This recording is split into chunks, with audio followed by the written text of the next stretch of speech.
ఈ క్లైమేట్ వల్ల మా చిన్నోడికి చాలా కోల్డ్ అయ్యింది. సరే కోల్డే కదా తగ్గిపోతుందిలే అని చెప్పేసి 3-4 డేస్ ఇంట్లోనే సిరప్లు అవి ఇవి విక్స్ అవన్నీ రాసాము.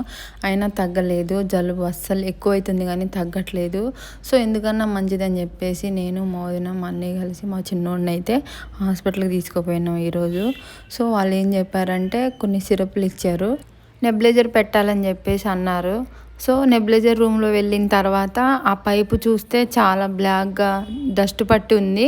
ఇంకా సిస్టర్ కూడా మంచిగా క్లీన్ చేయలేదు. ఎంత క్లీన్ చేసినా చాలామంది పిల్లలు వస్తూ ఉంటారు కదా, లేనిపోని జబ్బులు ఉంటాయి. ఎందుకైనా మంచిది మనం అంటూ వేరేది సపరేట్గా తీసుకొని పెట్టించాలి అనుకున్నా.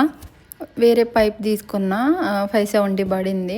సో నాకైతే అసలు మా పిల్లలు చాలా హెల్తీగా ఆరోగ్యంగా ఉంటారు. ఎప్పుడు హాస్పిటల్కి తీసుకెళ్ళాను నేను.